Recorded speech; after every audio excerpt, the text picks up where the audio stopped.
Hi guys, Darth Deuces here with another Star Wars The Black Series 6-inch action figure review.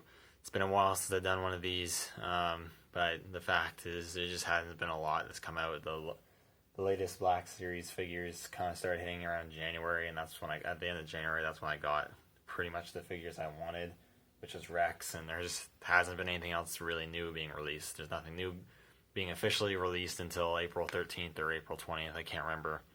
Or I don't know which date's correct. I don't know if it's the 13th date or the 20th date for April, when the new solo figures come out and the figures that go along with that wave. But for probably about a good 3-4 month period, there just is no new figures, and I've been buying a lot more Marvel Legends actually. So, but it's nice to finally get a new Black Series figure, and I pulled the trigger on the Amazon exclusive Elite Praetorian Guard with Heavy Blade. And one thing I just want to show before you get on the packaging is that when you get it shipped, you actually get it in this cool little white Hasbro box. I wasn't actually expecting this. I just thought that was pretty cool. It calls it a Victor Guard, which is kind of interesting. Anyways, that's that. So I'm just going to get them opened up real quick now. Alright, so now I'll take a look at the Elite Praetorian Guard with Heavy Blade in the packaging.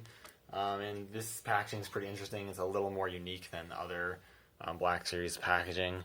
You actually have, well, obviously the figure in the packaging and the Star Wars logo. And you got the Elite Praetorian Guard with Heavy Blade actually in white down here. And then you have a colored image of the Elite Praetorian Guard in red on the side here, which I think is really cool. Yeah, that looks cool. I like that. There's no number because it's an exclusive. And flipping around the back, you've got that image again. And it says, just as the Supreme Leader of the First Order, Snoke was flanked by crimson-clad guardians, loyal protectors, encased in ornate armor, ready to defend the Supreme Leader from any threat, which I'm pretty sure is the same as the standard release.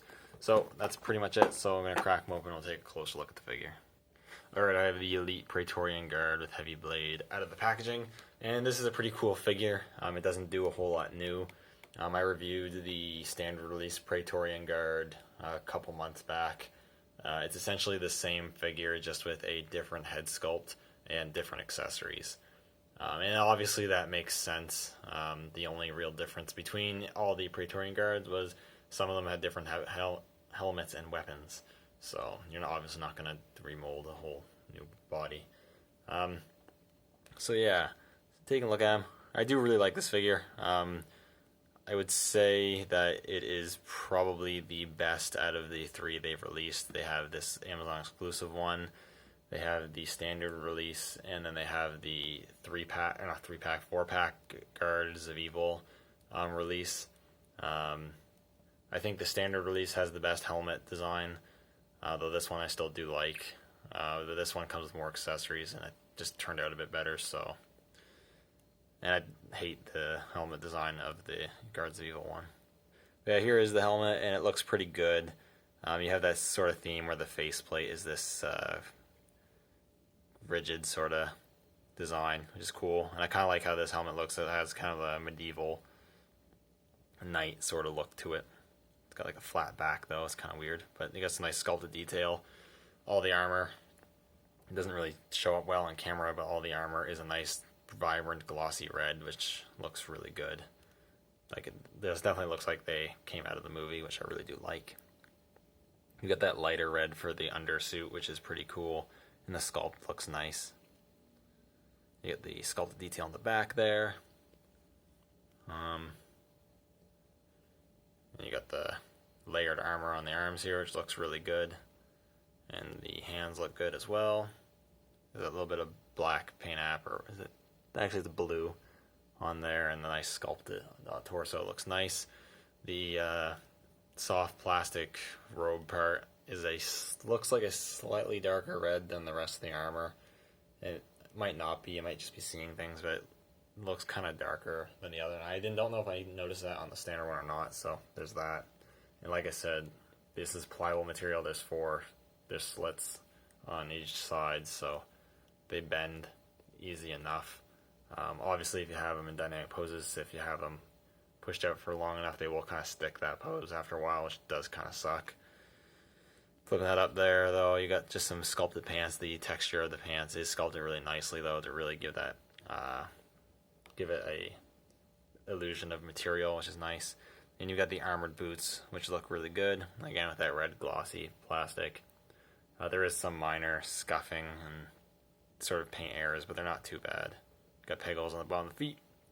And yeah, that's pretty much it to talk about. There's not a whole lot to talk about. You see one Praetorian guard, you've seen them all. When it comes to sculpt and paint, you know what to expect. As long as it's clean and looks good, it does its job, and this one definitely does its job, so looks good. In terms of articulation, he's good, he's decent. You got a ball joint with a hinge at the neck. He's not looking up a whole lot because of the helmet. He looks down enough. No pivot, but you got rotation. Ball joints at these shoulder plates to not completely hinder the articulation. Shoulder joints move actually quite well. They move all the way out, and you can rotate them all the way around. You do have that weird, sort of double ball joint elbows, so if you kind of push it back a bit and bend it like that, you can get just shy of 90 degrees. So it's a nice idea to do that. It's better than just a single hinge, because if it's just a single hinge, you're getting no articulation whatsoever out of these elbows. So you get some articulation while still retaining the aesthetic, pleasing look of the armor, but still, it would be nice to get more movement out of that. Push that back out there. And you got ball hinges at the wrist. This one moves in and out like that.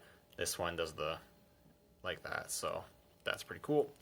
Ball joint at the waist, which moves good. Ball hinges at the hips, which move pretty damn good. Really good, actually. Swivel cuts at the thighs, double hinges at the knees, and hinges at the ankles with rockers. One problem I have with my standard release is the hinges on the ankles are actually kind of loose, so it's kind of hard to get that one standing up. This one's a lot tighter, so the QC on this figure is a lot better. Yeah, so that's it for articulation. So next is accessories. He comes with 2 accessories, which is better than both other releases, because they only come with technically 1 accessory. First, you obviously get the heavy blade. It's in the title or the name of the figure. It's quite cool. It's very long, towers over the figure, and it even towers over taller figures like Snoke. It's got a silver paint, which I'm assuming it's molded in silver. Not a huge fan of the red on it. It looks like it's like 1 layer of red, and you can see silver sort of seeping through, which kind of sucks, but it's not a huge deal, I suppose. And you can hold this, obviously. So let's put this in his hand real quick. There we go. So you can get him to hold it. He holds it well. You can get him holding it in 1 hand. You can hold it in 2 hands. Whatever you want to do with it, you can do it. So that is nice. And it looks really cool. He also comes with the, I'm going to call it sword, I guess, or the whip thing. Because these things are like, you can use them as swords. You could break them up and it would be the whip thing. It would have been cool to get that whip part as well. That whip weapon, to have both of them, but whatever. But the sword is really cool. It's got a nice silver on the blade. And the handle, again, sort of in that light plastic red, which I'm not a huge fan of. But again, he can hold that well. He's got pretty good grip on his arms. Let's see if I can get it in there real quick without maybe chipping off a lot of paint. Alright, I got the sword in his hand, and it looks cool. I really like this accessory, actually. Holds it really well, so that's really cool.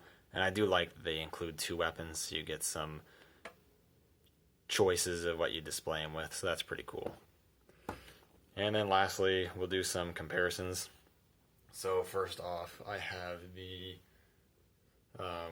standard release Praetorian Guard. They stand exactly the same height like they should, and they look really cool together. I like this a lot. You can see my deal with but that looks really cool. Putting him aside, here he is next to Kylo Ren, and Kylo Ren is just a little bit taller, so I think that makes sense. I think that's the right scaling, so that's cool.